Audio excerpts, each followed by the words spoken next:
Hello, folks. Professor Musitz here. This is going to serve as an introduction to this week's big topic, which is legal matters for startups. So when you're thinking about doing a startup, there's a lot of things you got to think about and sort of get into place. So I have some excellent videos this week for you to watch, and I want to use this short video that I've put together to sort of help set that up and give you the areas to sort of focus on. You'll also notice that in the videos that you'll be watching, not everyone always agrees on the same points. So there might be one video where someone says you should do it this way, and in another video, someone will say we'll do it a different way. The point being is that there is no right or wrong way, and there are multiple ways of doing things.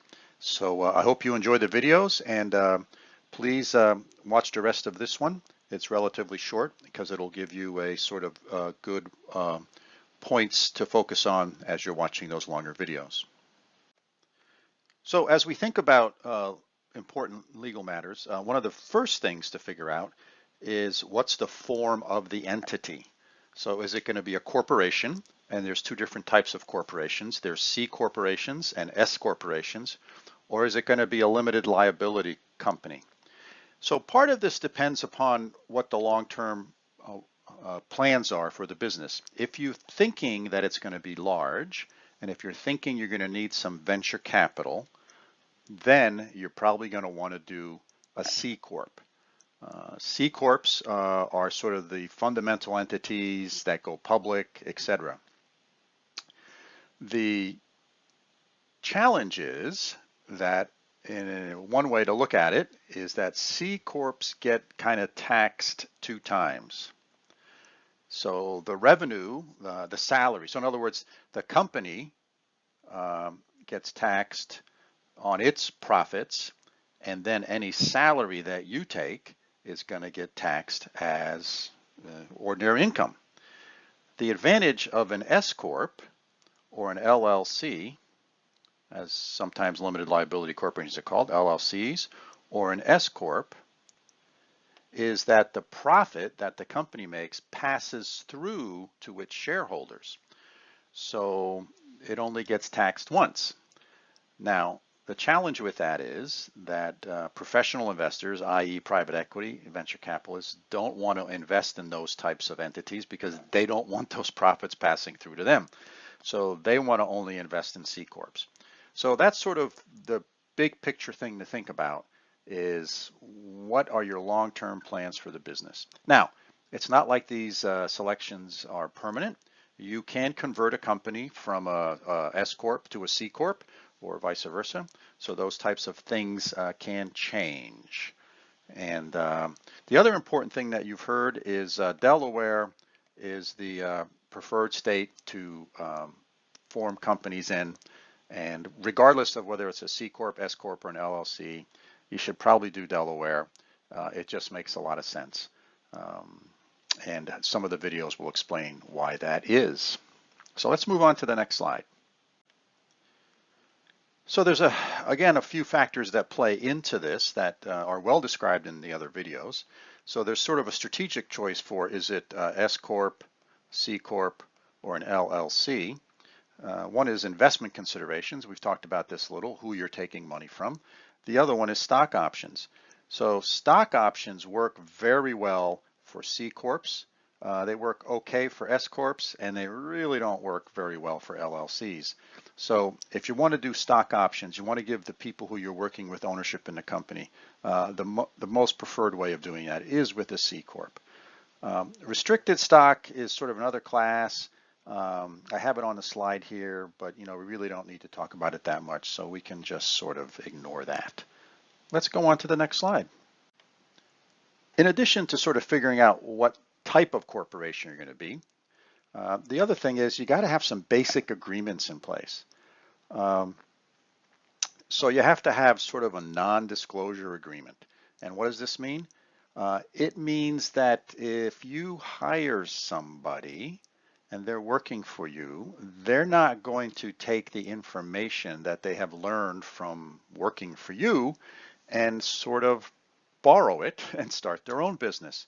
So it sort of says that, number one, they can't have access to it, and number two, they're not going to disclose it to others. So there's a whole bunch of agreements you're going to want to have employees sign. One of them is an NDA. Another one is anything that they invent is going to be assigned to the company. Now remember, there's two different things when it comes to patents or intellectual property. One is who the inventor is, and the other one is who owns it. And they do not need to be the same person or same entity. For example, I think I have about 14 patents that I am the inventor on, or one of the inventors on, but none of them are owned by me. They're all either owned by IBM or General Electric or some other corporations I've worked for.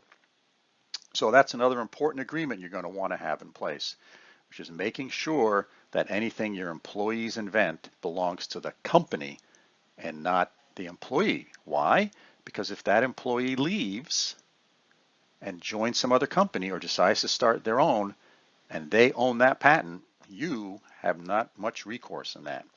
The other thing you want to think for is, are they going to be employees, or are they basically work for hire folks, which would be independent contractors or folks who fundamentally get 1099s versus a W-2, or maybe it's a W-4 actually, I can't remember, which is the statement you get from your employer.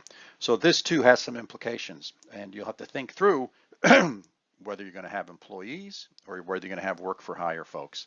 There are rules that go along with both of these things, but you need to sort through this. And it's not that you have to go one way. Each individual person needs to be either an employee or a work for hire person, but they don't have to remain in that classification forever. So people's classification can change as time goes on. Okay, another one is sort of a founder's agreement. So what do we mean by this? Well, this is sort of the agreement between the founders of the company. Let's say you and two other individuals decide to start a business. Well, who owns what on the day that you start? So this is basically saying, hey, you know what? Here's the things that I own and I keep. And here's the things that I own and I give to the company. And by giving them to the company, in return, I get 30% ownership in the company. So you need to sort of be clear about these things. So sometimes you might be bringing certain intellectual property into the company. So that's one thing. You're also going to want to have the assignment of intellectual property and all the types of things that employees are going to sign. Also, founders have to sign. So it's sort of, think about it like a corporate prenup. This is what we owned coming into this arrangement. Here's the things that remain mine, and here's the things that I am giving to the company in return for a ownership stake in the company. The other thing that is often part of this is stocks often vest over time. So what does that mean? Vesting over time means I may give you 100 shares of stock options, which means a stock option means you have the right to buy a certain number of shares of stock at a certain predefined price. And so let's say I give you stock options for 100 shares of stock, and 25% of those invest each year over the next 4 years, which means at the end of year one, you have the right to buy 25%, or in this case, 25 of those shares.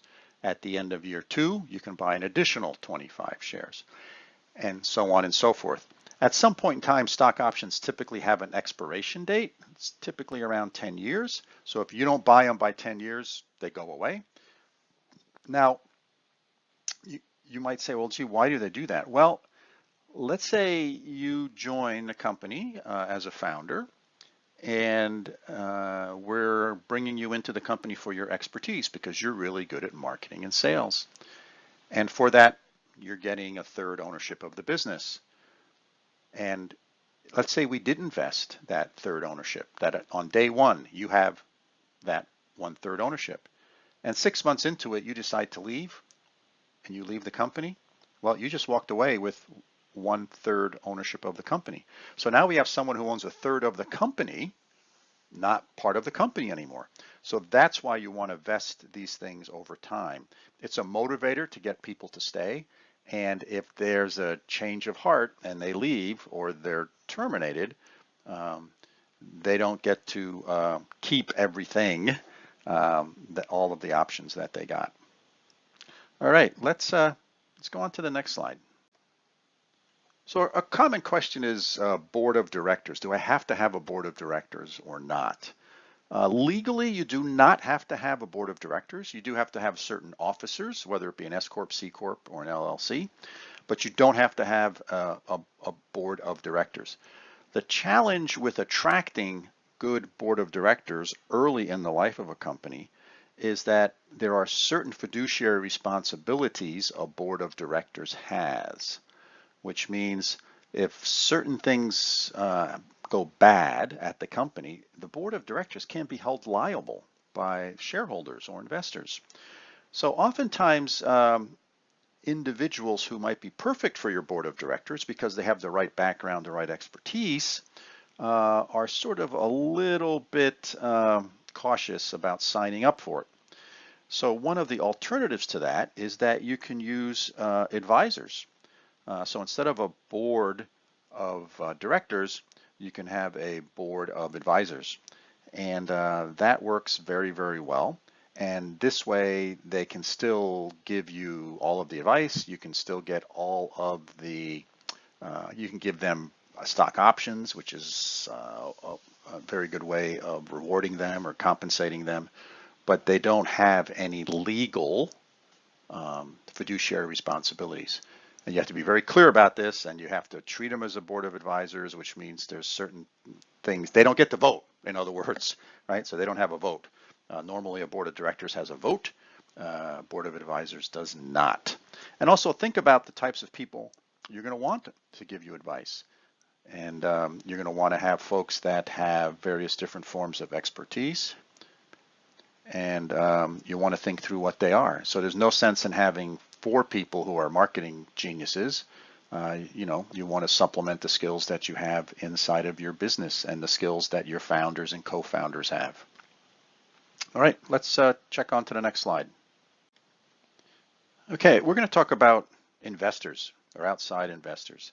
So there's sort of a couple different categories. And the first place that people go is sort of friends, family, and sometimes called fools, or the 3 Fs. And this is usually the best place to sort of get money to get started, because when you're starting, it's high risk.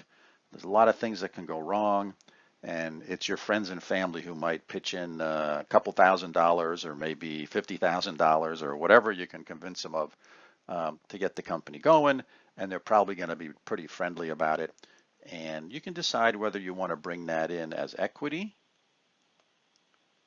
or debt. And we're going to talk about this later in the course. And there's also something called convertible debt, which is debt that turns into equity at some point in the future. But that's usually the first place you're going to try to get money from. And then there's angels. Angels investors are often high net worth individuals who've made a lot of money and are wanting to give back, and they like what you're doing, and they're willing to invest a chunk of money. Often in terms, again, it could be either equity, they often invest in equity, or debt, convertible debt in their case, more than likely, but sometimes they'll do debt.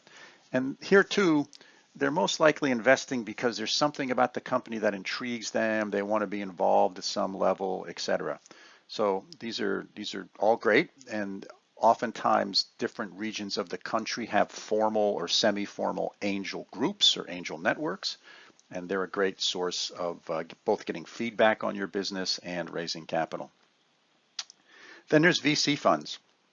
So VC funds get a lot of press. They get a lot of coverage. We keep hearing how they are investing hundreds of millions of dollars in various different companies. The challenge with VC funds is once you take money from a VC fund, you have signed up for a particular exit, right? So the only way that a VC fund makes money is if your company gets sold and bought by someone else, or you go public. So that's what a VC is looking for. So first of all, your company has to fit that profile that it can get big enough and is going to be attractive for someone else to buy it, number one. And number two, that's what they're going to push for because that's how they make money. They don't want their money to be paid back to them. It's not a loan. So they invest only in equity. And we'll talk about the type of equity. Once in a while, they might do convertible debt, but it's fundamentally equity. Now, you have to remember, friends and family and angels, they may be willing to get a dividend as a way of getting paid back. So they might be quite happy with that. They get certain dividends, and maybe after 5 years, you agree to buy their shares of stock back at a certain price.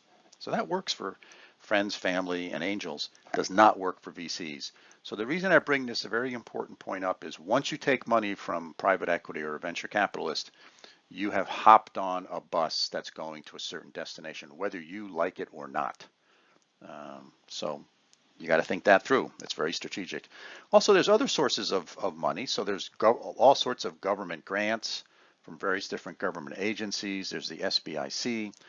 These are all great sources. Oftentimes it takes a lot of work to get them, and you need to be on the inside. However, it's great money, and it's what's called non-dilutive, meaning if you own 100% of the company the day you got the grant, the day after the grant, you still own 100% of the company.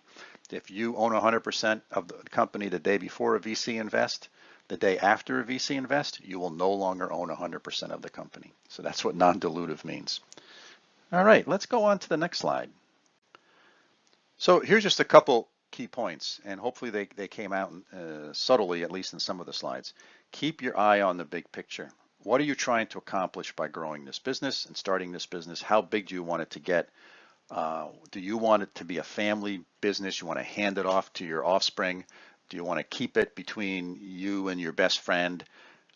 Those things push you in a certain way strategically versus, hey, what I want to do is I want to take this business, I want to grow it as big as possible, I want to sell it in 5 to 10 years. That takes you sort of a different way. And when you think about a lot of things that need to be negotiated, many of the things I just talked about here are negotiating points. How much money you're going to raise from an angel investor, the amount of stock options, a lot of these are all negotiations. Concentrate on the big things. Don't let some small little thing that really is insignificant to you as a founder of the business prevent you from doing something that's really important. I've seen a lot of deals where because people are stubborn and they're, they want to make sure that the color of the logo is green, they forego a large $10 million investment. So you got to think those things through. Make sure you stick on the really important things and they're clear in your mind what they are. So hopefully this helps to help set up some of the videos. This should give you some key points to focus on as you watch those videos. Thanks, and hope you enjoy them.